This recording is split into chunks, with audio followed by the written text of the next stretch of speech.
Saya Dr. Deksa Medika Hartanto, saya staf pengajar di RSUD Dr. Sutomo dan Universitas Airlangga. Kebetulan saya sedang menempuh subspesialisasi di bidang nefrologi juga, jadi kebetulan untuk topik kali ini.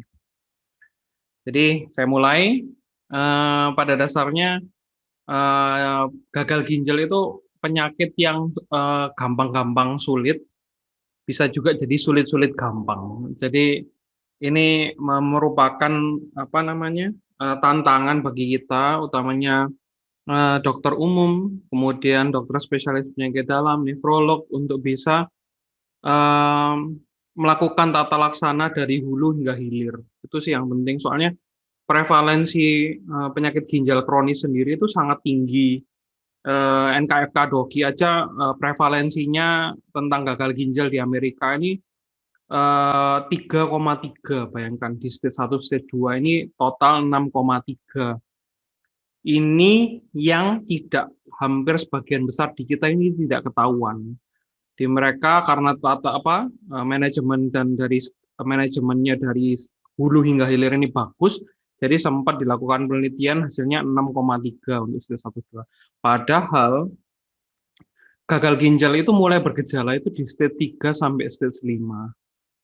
Bayangkan yang datang di kita itu pasien rata-rata udah stage 3, 4, 5. Jadi betapa sulitnya ya kita untuk menghentikan laju gagal ginjal. Dan yang terbanyak untuk kasus yang menyebabkan gagal ginjal itu salah satunya adalah diabetes.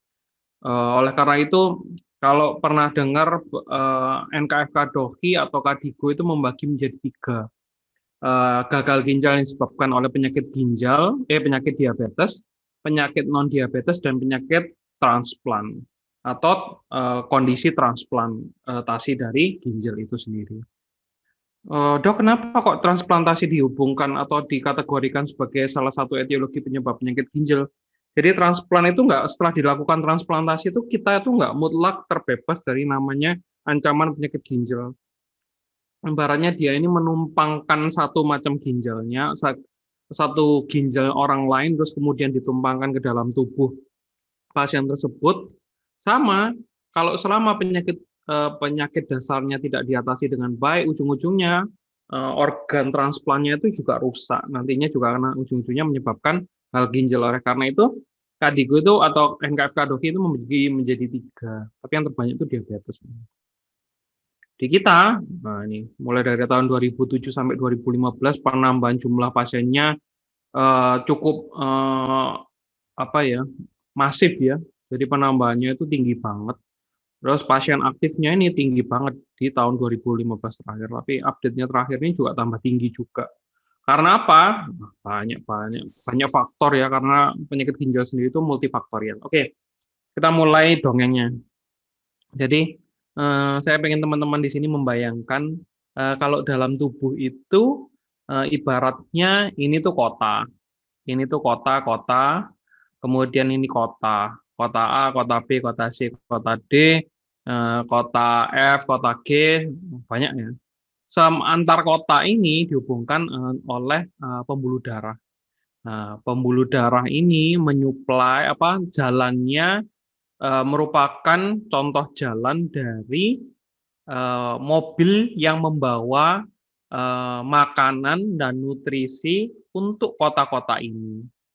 Jadi gampangannya, kalau misalnya jalannya ini bermasalah atau penyuplai dari kota pusatnya ini bermasalah, atau ada sesuatu di dalam pembuluh darah yang membuat aliran darah ke kota yang di sekitarnya ini mengalami gangguan, maka organ itu rentan mengalami gangguan fungsi dan gangguan anatomi, baik di ginjal, paru-paru, jantung sendiri, otak, hepar, ekstremitas ini bisa mengalami gangguan. Oleh karena itu, selalu bayangkan bahwa kalau ketemu pasien itu kalau bisa imajinasi teman-teman sekalian harus digunakan. Digunakan gimana? Jadi pasien datang dengan keluhan sesak, daripada bingung nyari diferensial diagnosisnya, segala macam penyakit, karena setiap penyakit itu juga ada beberapa sebagian besar yang menimbulkan sesak. Jadi kalau anu sulit banget. Jadi mending hafalkan, kalau misalnya organ jantung itu mengalami gangguan, sebetulnya apa aja yang akan terjadi. Itu lebih enak. Atau otak itu kalau sakit itu dia keluhannya apa sih? Sama. Ginjal itu kalau sakit itu keluhannya apa? Keluhan ini berkaitan dengan harusnya setiap organ ini menjalani fungsinya dengan baik. Fungsinya itu didukung oleh struktur anatomis yang ada. Jadi, kalau misalnya dia tidak bisa bekerja dengan optimal, otomatis fungsinya juga tidak akan optimal. Kali ini kita ambil contoh jantung dan ginjal. Jadi normalnya ginjal itu harus mendapat suplai darah sebesar 20-25% dari cardiac output di jantung. Jadi kalau misalnya cairan itu tidak sampai 20-25%, otomatis ginjalnya akan mengalami gangguan sedikit demi sedikit. Dan perlu diingat, organ ginjal itu bisa berfungsi hanya dengan seperempat ginjalnya. Jadi kalau ini total ada digabungkan, dia cuma butuh seperempatnya aja ini, salah satu ginjal, untuk bisa menjalankan fungsinya. Nah, lama-kelamaan kalau misalnya ada gangguan, terus kemudian ginjal tidak mendapatkan suplai yang 20-25% itu, maka lama-kelamaan sini rusak. Akhirnya lama-kelamaan jadi mengalami gangguan fungsi yang dinamakan dengan gagal ginjal. Ibaratnya gagal ginjal itu gagal menjalankan fungsi ginjal, gitu aja. Lalu ada organ lain seperti hepar dan otak ini juga sama, kalau tidak mendapatkan jumlah cairan yang cukup yang membawa oksigen dan nutrisi, maka juga akan mengalami malfungsi yang nanti justru akan menyebabkan kegagalan fungsi dari masing-masing organ. Itu. Kalau teman-teman bisa mengikuti cerita saya yang di sini, insya Allah nanti setelahnya itu kayak ibaratnya angin lalu ya, karena sudah paham betul. Jadi saya sudah bilang tadi, kalau misalnya kita pengen tahu ada masalah di ginjal, nggak mungkin dong kita tidak tahu dengan apa yang kegagalan fungsi apa yang terjadi. Oleh karena itu, satu syaratnya harus pahami fungsi ginjal. Kalau mungkin teman-teman sudah banyak yang lewat faal lah, anatomi faal. Kalau di sini ada ureter, renal arteri, renal pelvis, kemudian ada medula, ada kortek, ada kalik, kemudian kalau renal arteri masuk menjadi peritubular, lama-kelamaan jadi kecil, ada organ fungsional ginjal yang disebut nefron. Nanti akan saya jelaskan berikutnya. Yaitu yang kedua, fungsinya apa aja ginjal itu? Pertama, regulasi cairan, di situ dulu. Kemudian tekanan darah, cek. Kemudian regulasi osmolaritas itu kepekatan, cek. Regulasi keseimbangan elektrolit, natrium, kalium, klor, kalsium, magnesium, itu juga dia yang mengatur ginjal. Kemudian regulasi keseimbangan asam basa, ini juga yang mengatur ginjal. Pembuangan sampah metabolit, yang mengatur juga ginjal. Dia produksi hormon, salah satunya menstimulasi eritropoietin, kemudian vitamin D untuk aktivasi vitamin D3, untuk kebutuhan penyerapan kalsium. Jadi, kalau ginjal mengalami gangguan fungsi, otomatis ada salah satu dari 6 ini yang bisa kita kenali. Contoh, kalau dia tidak bisa melakukan regulasi cairannya, dia akan mengalami edem. Kalau dia tidak bisa meregulasi tekanan darahnya, maka akan terjadi hipertensi. Kemudian kalau dia tidak bisa meregulasi osmolaritasnya, kepekatannya, maka gampang sekali edem juga. Kemudian kalau dia tidak bisa meregulasi elektrolitnya, dia gampang banget untuk terjadinya hiperkalemi atau hipokalemi, atau hipernatremi atau hiponatremi, atau kalsium fosfat yang kalsiumnya bisa turun, fosfatnya bisa naik. Terus kalau misalnya dia tidak bisa melakukan regulasi keseimbangan asam basanya, akan terjadi asidosis metabolik. Tujuannya kan biasanya ginjal itu membuang ion H. Kalau dia tidak bisa membuang sampah metabolit, jadinya numpuk, jadinya uremic syndrome. Terus kalau misalnya dia tidak bisa memproduksi hormon EPO, maka gampang terjadi anemi. Dengan memahami fungsinya ini dan memahami kalau dia tidak bisa menjalankan fungsinya dengan baik, maka kalian bisa kenali sign dan simptomnya dari sini saja, tanpa harus menghafal muluk-muluk hafal mati di buku. Tapi kalau ada yang mau hafal mati bisa, silakan. Kalau saya nggak bisa. Jadi itu. Terus ini yang saya sebut tadi nefron. Mungkin banyak teman-teman sudah tahu ya. Jadi nefron itu terdiri ini adalah suatu unit struktur fungsional terkecil dari ginjal yang mana terdiri dari glomerulus, tubulus, yang dimana ada sebagian besar di proximal tubul itu ada di korteks, yang sisanya distal tubul itu ada di medula.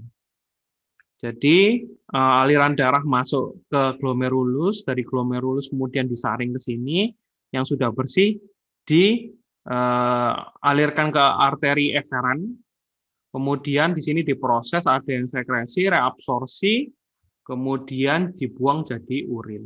Pada dasarnya itu. Jadi ini penting ya, glomerulus ini untuk menyaring. Jadi kalau misalnya glomerulusnya mengalami gangguan, saringannya tidak berfungsi, manifestasi di ginjal, kalau kita cek urinnya terjadi protein uri atau mikroalbumin uri. Gitu. Untuk fungsi yang glomerulus. Kalau fungsi yang tubulus, dia tidak bisa melakukan sekresi dan absorpsi, saya akan jelaskan berikutnya. Nah ini, jadi normalnya ginjal itu membuang kreatinin, antibiotik, obat-obatan diuretik atau asam urat, ini dibuang di sini, dilakukan sekresi. Selain itu, setelah difiltrasi glomerulus, ternyata ginjal itu masih butuh ion-ion penting yang masih dibutuhkan oleh tubuh, seperti natrium, kalium, air, HCO3, glukos, dan asam amino. Kalau misalnya kondisi tubuhnya sudah cukup, dia tidak akan tidak akan melakukan fungsi reabsorpsinya. Tapi kalau misalnya tidak cukup, ya ini direabsorpsi kembali untuk digunakan sebagai produk metabolisme. Di sini dilakukan reabsorpsi, Lalu yang di distal distal tubul yang bagian distal ini melakukan sekresi kalium, ion H dan urea. Jadi normalnya dia akan dibuang. Begitu ada gangguan sekresi, ureanya numpuk, ion H-nya numpuk, kaliumnya numpuk, gampang terjadi hiperkalemi, gampang terjadi asidosis, gampang terjadi sindroma uremicum. Selesai. Kalau sudah selesai, nah ini kalau tinggal kalian cuma ngafalin sedikit aja. Jadi NKFK Dohi ngomong kalau menegakkan diagnosis GGK itu atau PGK itu harus adanya gangguan fungsi atau struktur lebih dari 3 bulan. Jadi ditandai dengan adanya bukti abnormalitas secara patologis atau adanya marker dari lab. Marker lab seperti bone creatinine, kemudian serum elektrolit, terus kemudian UL, DL. Kalau biasanya yang khas ditemukan adanya komposisi yang abnormal dari parameter darah dan parameter urin. Kalau bisa dibantu dengan pemeriksaan imaging untuk mengetahui apakah ada gangguan di struktur. Terus yang kedua, biasanya fungsi ginjal itu bisa ditandai dengan penurunan laju filtrasi glomerulus. Semakin dia itu ditandai dengan kalau GFR-nya kurang dari 60, lebih dari 3 bulan, bisa dikatakan suatu penyakit ginjal kronis. Bisa dengan atau tanpa kerusakan ginjal atau kerusakan struktur. Etiologinya, ya, saya sudah bagi 3 tadi yang terpenting. Penyakit ginjal diabetik, penyakit ginjal hipertensi, dan penyakit transplant. Penyakit ginjal diabetik, penyakit ginjal non-diabetik, dan penyakit transplant. Penyakit yang non-diabetik ini termasuk apa? Hipertensi, polikistik, asam urat, nefropati obstruktif, pyelonefritis. Yang nefropati diabetik ini khusus. Jadi gampang hafalannya 3 macam. Kemudian patofisiologinya, saya sudah jelaskan tadi di depan. Sini tinggal kita, jadi untuk kalau kita misalnya pada pasien kita menderita gagal ginjal, itu pastikan kalian ukur GFR-nya. Tujuannya untuk apa? Mengetahui berapa persen fungsi ginjal yang masih ada. Lihat, stage 1-nya ternyata masih penuh loh, 90 sampai 100. Kedua, 89 sampai 60. Baru faktanya ini itu yang sebetulnya banyak di masyarakat dan tidak diketahui. Karena apa? Ingat tadi, fungsi ginjal itu masih ginjal itu untuk menjalankan fungsinya cukup 25% aja atau seperempatnya. Jadi kalau di sini ya masih bagus, nggak akan ada gejala. Begitu dia masuk ke stadium 3 dan stadium 3A atau 3B, ini mulai ada gejala sedikit-sedikit. Yang terbanyak kan kalau di kita stage 4 dan stage 5 ya, sudah gejalanya sudah anemi, terus hipertensi berat, kemudian odem, anasarka. Nah, jatuh-jatuhnya sudah ada di stage 4 dan stage 5, yang mana fungsi ginjalnya itu sudah di bawah 20%. Kalau sudah di bawah 20% atau 25% atau seperempat dari yang ginjal harus bisa jalankan, maka sudah banyak komplikasi atau keluhan-keluhan yang bisa terjadi. Ini kurang lebih sama. Nah, pada dasarnya sih sama ya. Jadi ini yang lebih bulat, versi bulatnya. Kalau yang tadi versi ringkasnya, ini versi bulatnya. Pada dasarnya, kalau misalnya ini saya ambil contoh diabetes dan hipertensi, ingat tadi itu kalau lihat struktur anatomis dari ginjal, itu dia itu terdiri dari kumparan pembuluh darah. Padahal penyakit diabetes dan penyakit hipertensi ini menyerang pembuluh darah. Nah, kalau pembuluh darah yang diserang ini di ginjal, otomatis auto rusak. Kalau auto rusak ya gampang jadi gagal ginjal. Apalagi diabetes utamanya, kenapa dia itu bisa mempercepat terjadinya gangguan fungsi ginjal, karena dia itu membentuk yang dinamakan AG, Advanced Glycylation End Product. Jadi semacam dia itu radikal bebas yang mempercepat terjadinya kerusakan penyakit ginjal. Sedangkan hipertensi dan diabetes ini juga sama-sama tujuan akhirnya adalah mengurangi jumlah cairan ke ginjal. Jadi penyakit-penyakit ini punya tujuan untuk merusak penyakit ginjal dengan cara menurunkan perfusi ke arah ginjal, ke area ginjal. Bisa dengan cara meningkatkan vasokonstriksi, dengan meningkatkan pembuluh darah menjadi vasokonstriksi sehingga alirannya berkurang, atau adanya injury secara langsung. Jadi endothelial injury, epithelial injury, yang mana awalnya itu tidak terjadi kerusakan. Awalnya ginjal itu masih melakukan adaptasi dengan kalau misalnya ginjalnya ada yang rusak, maka bagian ginjal yang lain maka akan menggantikan fungsi ginjal yang rusak. Lama-kelamaan dia overwork atau overuse digunakan terus. Dia ini akan terjadi glomerular hipertrofi. Sama kalau kita angkat beban, lama-kelamaan kan otot kita akan hipertrofi juga, ginjal juga.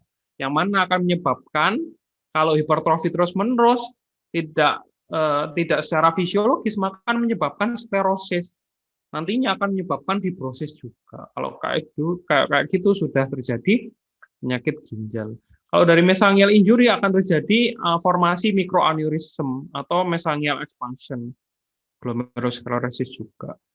Ingat, diabetes dan systemic hypertension itu juga menyebabkan endothelial injury. Padahal glomerulus itu kan terdiri kumparan darah. Kalau endothelnya rusak, saringannya rusak, gampang bolong, maka akan jadi protein uri. Kalau protein uri, maka ya sudah bisa saya jelaskan tadi, rusaklah penyakit adanya gangguan penyakit ginjal. Ini sudah saya jelaskan tadi ya. Nah, ini juga saya sudah jelaskan kalau ada gangguan filtrasi, sekresi, ekskresi, ini tadi. Lalu resikonya, beberapa ada yang membagi kemungkinan untuk terjadinya penyakit ginjal. Jadi ketahui bahwa semakin usia kita semakin tua itu, maka fungsi ginjal lama-kelamaan akan turun.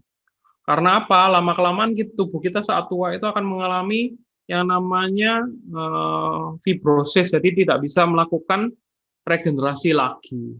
Terus kemudian adanya riwayat penyakit dari keluarga.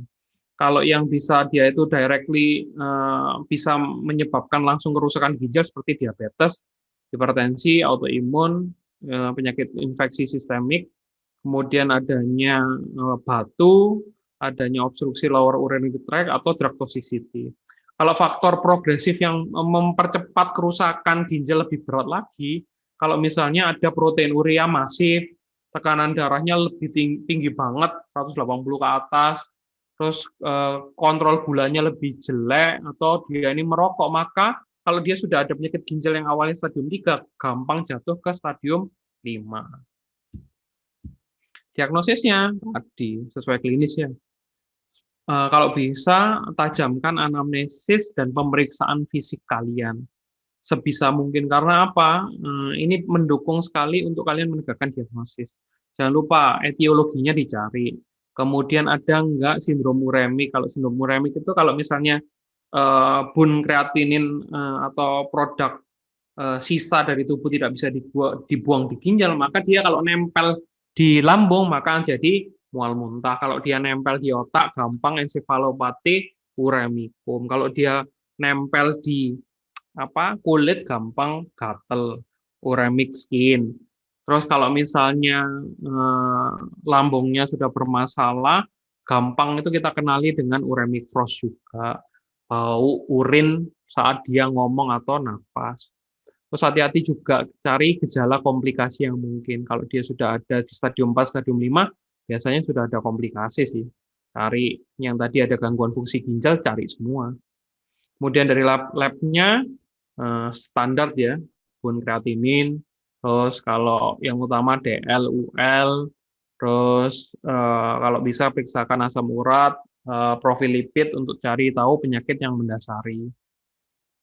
Terus untuk radiologisnya, cek juga pemeriksaan USG untuk mengetahui struktur anatomisnya, apakah ukuran ginjalnya mengecil karena terjadi fibrosis atau glomerulosklerosis, kemudian batas kortek dan medulanya tidak kelihatan, harusnya itu kontras ya. Kalau misalnya sudah nggak kontras lagi, jangan-jangan sudah ada kerusakan fungsi ginjal. Terus ada hidronefrosis, batu ginjal untuk postrenalnya, kista, massa, dan falsifikasi. Ini sebetulnya di NKFK Doki itu kemarin itu cuma membagi menjadi 5, tapi Kadigo ini dibagi lagi, utamanya yang stadium 3 menjadi 3A dan 3B. Ditambah dengan pemeriksaan albumin uri. Dok, nggak ada pemeriksaan albumin uri di puskesmas atau apa, nggak apa-apa, nggak usah juga nggak apa-apa. Tapi gunanya untuk apa? Gunanya itu sebagai prognosis sebenarnya. Kalau misalnya yang saya bilang tadi, faktor yang memperberat. Jadi kalau protein urinya semakin tinggi, kemudian dia padahal masih di stadium 3, protein urinya tinggi, ini ditandai dengan merah, artinya apa? Dia itu gampang jatuh ke gagal ginjal atau butuh untuk renal replacement therapy seperti cuci darah, CAPD, atau transplant. Jadi ini cepat jatuh. Yang merah-merah ini cepat jatuh ke sini. Jedek. Tapi kalau misalnya dia di G1, G2, oranye, hati-hati. Gampang banget kalau sudah jatuh merah ke sini, gampang jatuh ke gagal ginjal. Ini ya, beberapa pengukuran Cockcroft Gold, MDRD, dan CKD-EPI. Kalau kalian punya smartphone, kalian yang paling bagus antara dua ini, MDRD atau CKD-EPI. Kalian tinggal masukkan rumusnya ke dalam Spot, langsung ada hasilnya. Tapi kalau kalian nggak ada di daerah sulit sinyal, pakai aja Cockcroft Gold, hitung secara manual. Mana yang paling bagus? Sebenarnya dua ini yang paling bagus. Di antara dua ini yang mana paling bagus? Ada beberapa jurnal yang ngomong CKD-EPI itu sangat sensitif untuk stadium ginjal yang sudah berat. Ada yang ngomong MDRD itu lebih sensitif di awal untuk stadium 1, stadium 2 untuk mengenali lebih lanjut. Tapi ada yang kebalikannya juga, masih belum jelas yang mana. Dan hati-hati, ini yang sering terjadi di Vaskes 1 atau puskesmas atau di IGD, utamanya dokter umum yang baru pertama kali jaga atau apa, hati-hati bahwa kita itu nggak bisa langsung mengukur GFR loh sebetulnya. Jadi pastikan kondisinya itu stabil betul dia. Waktu ada kondisi yang mengancam jiwa, stabilisasi ininya dulu. Koreksi dengan baik sampai masuk ke fase maintenance. Jadi nggak fase resusitasi, kalian lakukan pengukuran GFR itu salah besar. Karena apa? GFR, ingat, estimated GFR itu dipengaruhi oleh banyak hal. Kalau kalian melakukan melakukan pemeriksaan pada saat genting-gentingnya atau saat pasien itu datang pertama kali, tidak dilakukan apa-apa, kalian tidak bisa, pengukuran EGFR itu dianggap tidak valid. Sama juga beberapa kriteria yang lain yang kita tidak bisa 100% percaya dengan EGFR adalah kalau misalnya dia itu umurnya tua banget dan ukuran tubuhnya yang besar banget. Terus adanya malnutrisi yang berat dan obesitas. Ingat ya, bun dan kreatinin itu udah hasil degradasi dari otot. Kalau ototnya nggak ada, apa yang mau didegradasi? Jadi hati-hati.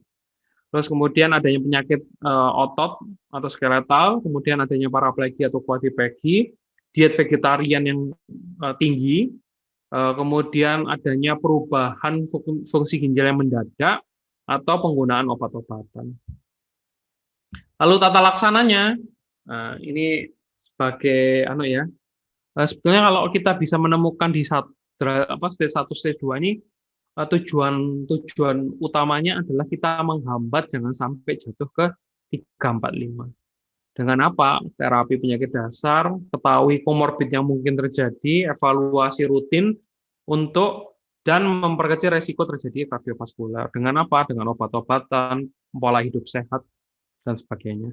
Tapi kalau sudah stage 3, stage 4, kita ini ngobatin bukan lagi penyakit dasarnya, tapi komplikasi yang terjadi. Kalau sudah masuk stage 4, ini saatnya sebetulnya persiapan terapi pengganti ginjal itu di stage 4, tapi di kita itu baru stage 5, baru persiapan, padahal salah besar. Jadi normalnya kalau pasien itu sudah di stage 4, itu biasanya ya, itu jatuh ke kondisi stage 5 ini dalam waktu bulanan. Oleh karena itu biasanya kita di sini itu kalau yang highly educated, pasiennya bagus, bisa diajak komunikasi dengan baik, Avation itu dipasang di sini. Karena apa? Untuk mereserve pembuluh darah. Kalau kita melakukan penusukan secara langsung, itu akan merusak kualitas pembuluh darah yang akan digunakan untuk Avation atau untuk cuci darah. Maka dari itu kalau di luar negeri, stage 4 ini kalau dia masuk ke rumah sakit, dia ini sebelah kiri itu ditandai. Jangan dipakai untuk infus, jangan dipakai untuk memasukkan obat. Jadi di sini tuh tandai besar. Di sini yang boleh digunakan untuk sebagai itu. Kalau di kita nggak bisa ya. Kalau udah stage 5, terapi pengganti ginjal. Dok, banyak banget dok, saya nggak bisa untuk menghafalkan. Nah, kan saya udah bilang tadi, kalau misalnya kalian hafal, mendengarkan cerita patofisiologi tadi, ini tuh baru kayak checklist aja, tapi kalian sudah paham. Yang pertama apa? Ya obati penyakit dasarnya, kendalikan air dan garamnya. Dietnya harus juga rendah protein, tinggi kalori, dan rendah garam juga. Terus kendalikan gangguan keseimbangan elektrolit dan asam basa. Kalau ada gangguan ini, correction. Kemudian kelola hipertensi dengan baik, sesuai dengan target di bawah 130/80. Kelola aneminya, kalau misalnya dia kekurangan zat besi, berikan tambahan obat zat besi.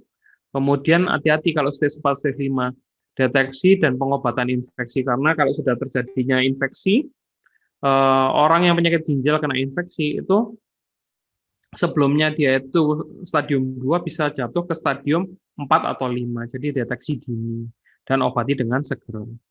Kemudian yang ke-8, tata laksana pengobatan, 9 persiapan dialisis, dan terapi pengganti ginjal. Untuk nutrisi, yang terpenting, asupan kalorinya 30-35. Kemudian kalau dia belum memulai dialisis, itu harus dilakukan diet rendah protein. Sebesar berapa? 0,6 sampai 0,75. Padahal normalnya kita itu bisa, kalau misalnya orang sehat, 1,2 sampai 1,5. Tapi kalau non-dialisis, ini yang CKD dia stadium 3, 4, 5 belum HD, nah ini. Kalau udah dialisis 1 sampai 1,2, CABD 1,3. Terus yang terpenting berikutnya, natrium ini harus kurang dari 2 gram per hari. Gampangannya 1 sendok teh garam itu udah maksimal, nggak bisa dia. Itu seharian. Dia nggak bisa nambah lagi. Untuk idealnya natrium kalau sudah penyakit ginjal. Lain-lain, hati-hati juga asupan cairannya. Terus apakah sebetulnya terapi non farmakologi ngefek? Ngefek banget. Ini saya ambil contoh hipertensi ya. Kalau kita bisa menerapkan berat badan ini diturunkan, dietnya harus sehat, kemudian kita kurangi intake garam kita, itu sebenarnya kita bisa mengurangi tekanan darah hingga bisa sampai 40-an kalau ini di total semua. Bayangkan kalau misalnya dia ini tensinya 180, kemudian dengan terapi non farmakologi dia bisa menurunkan tensi hingga 140. Jadi obat itu cuma misalnya nggak perlu 2-3 macam obat, satu macam obat dengan terapi non farmakologi dia harapannya sudah normal. Tapi ini sulit dilakukan. Tapi sekali lagi peran dokter di sini penting karena apa? Hal ini itu butuh komunikasi yang baik. Utamanya yang garda terdepan seperti teman-teman yang ikut webinar malam ini. Kemudian kontrol tekanan darah. Pilihannya apa? Sebenarnya pilihan kalau misalnya dia ini masih PGK dengan HT, stadium 1 sampai stadium 3, itu pilihannya SA atau ARB. Tapi kalau misalnya dia sudah jatuh ke stadium 4, stadium 5, hati-hati penggunaan SARB ini meningkatkan kalium karena dia ini menghambat sekresi kalium di tubulus, hati-hati. Terus kalau sudah ada peningkatan kreatinin lebih dari 35, hentikan SA atau ARB-nya karena SARB ini juga bisa memperburuk kondisi pengeluaran kreatinin. Kalau itu tidak bisa dilakukan, maka bisa diganti dengan CCB, diuretik beta blocker. Ada beberapa jurnal yang ngomong bahwa CCB ini bisa menyebabkan perburukan dari protein uri. Jadi, tapi ada juga jurnal yang ngomong CCB ini is okay untuk terapi. Karena yang terpenting adalah target terapi kita. Karena kalau misalnya kita telat memberikan terapi, tensinya terlalu tinggi, itu juga bisa berbahaya. Kalau stadium 3, 4, 5, biasanya pilihannya ke CCB dibantu dengan beta blocker kalau misalnya dia punya takikardia atau misalnya dengan satu macam obat tidak membaik bisa dikombinasi dengan beta blocker. Diuretik bisa digunakan apalagi jika kondisi-kondisi pasien yang gampang terjadi edema. Sebenarnya untuk patofisiologi hipertensi ini harus ada bab tertentu dan nggak bisa dijelantrakan di sini. Yang terpenting itu ya pilihan terapinya tadi. Dan targetnya adalah di bawah kita pakai yang KDIGO di bawah 130/80 jika CKD dengan proteinuri yang biasanya dengan hipertensi. Targetnya segini. Tapi kalau dia sudah ada CKD diabetes, targetnya 140/90. Kalau saya sih ambilnya dari KDIGO. Kalau ACC semua dipukul rata 130/80. Terserah teman-teman pakai yang mana. Dan jangan lupa kalau dia punya diabetes, kontrol tekanan gula darahnya. Targetnya untuk diabetes HbA1c-nya kurang dari 7. Kontrol dislipidemi bisa diberikan obat-obat statin ya untuk menurunkan, targetnya adalah kurang dari 100 untuk LDL-nya. Aneminya bisa dicek kalau misalnya ada gangguan zat besi, bisa diberikan tablet zat besi. Lain-lain kalau misalnya sudah stadium 4, stadium 5, idealnya kalau misalnya rezekinya cukup, bisa diberikan eritropoietin. Tapi kebanyakan di kita itu kalau sudah kurang darah, ya ditransfusi, padahal juga resiko transfusi juga besar untuk terjadinya penyakit-penyakit menular seperti hepatitis, HIV, gampang sulit sih ngatur kayak gini. Terus yang lain, kalau misalnya dia ada hiperfosfatemi, diberi kalsium karbonat. Kalau misalnya dia ada acidosis metabolik, bisa diberikan tablet natrium bikarbonat. Terus kalau dia ada hiperkalemi, pastikan dietnya itu rendah kalium. Biasanya harus tidak boleh buah, tidak boleh sayur, atau tidak boleh kaldu karena kalium di dalam buah, sayur, dan kaldu itu tinggi banget. Biasanya sih itu. Sambil siapkan terapi pengganti ginjal. Kapan sebetulnya untuk dilakukan dialisis? Dialisis ini sebetulnya idealnya dilakukan pada saat GFR kurang dari 15. Tapi kita itu untuk melakukan dialisis itu harus tepat. Nggak bisa makin awal itu makin bagus untuk dilakukan dialisis, nggak bisa. Untuk early dialisis itu yang bisa dimungkinkan adalah penderita diabetes. Selain itu, kita harus tepat untuk melakukan dialisis. Karena beberapa penelitian itu ngomong bahwa early dialysis itu tidak lebih baik daripada late dialysis. Tapi ada risikonya juga. Early dialysis itu cepat mempercepat kerusakan fungsi ginjal sehingga kita dependen banget dengan cuci darah. Atau kalau misalnya kita late dialysis, gampang pasien itu meninggal untuk komplikasi terburuknya. Yang terpenting adalah pencegahan, persiapan, dan support. Karena support keluarga ini penting banget. Jadi kalau ada kalian pasien kalian itu stadium 4, nah pastikan keluarga itu mendukung penuh karena dia untuk jatuh ke stadium 5 dan butuh butuh cuci darah itu juga perlu persiapan dengan baik dan keluarga harus support. Gampang orang cuci darah itu atau orang yang mau cuci darah gampang stres. Kalau sudah stres nggak mau makan, wah itu tambah memperburuk fungsi ginjalnya. Terima kasih.